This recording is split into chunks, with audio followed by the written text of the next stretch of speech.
for watching FHM TV.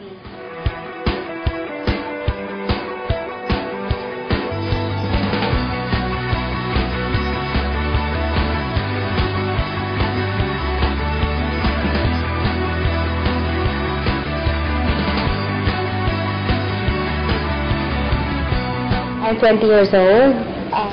Of course, I'm a model. Ang daddy ko is from British, England. Tapos, yung mom ko is Filipina.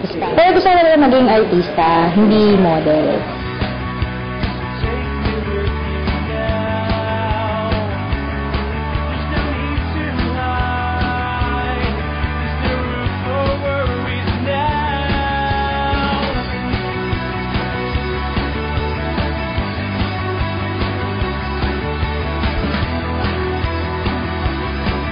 Damit, as in, lahat ng money ko, as in, doon na lang pupunta.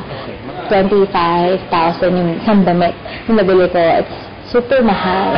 Pero ako yung tipong, nabili ako ng mahal, pero gusto ko, nabili din ako ng mura, na stylish. Hindi naman importante yung mahal eh. Importante yung maganda.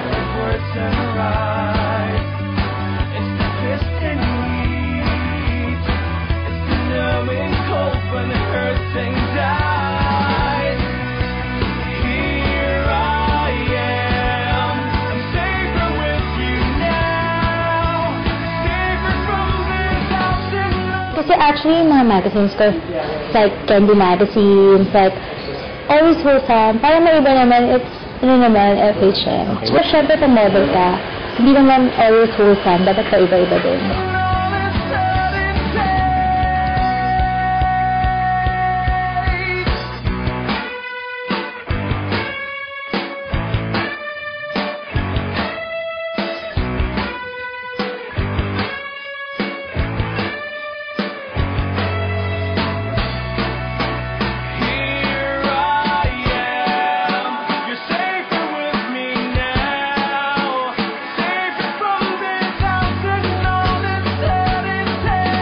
Sa akin yung makinis.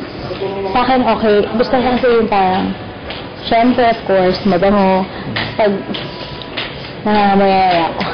Sa akin naman is, basta mabait. Okay na yun. Hindi naman kailangan modeling, guwapo, or something.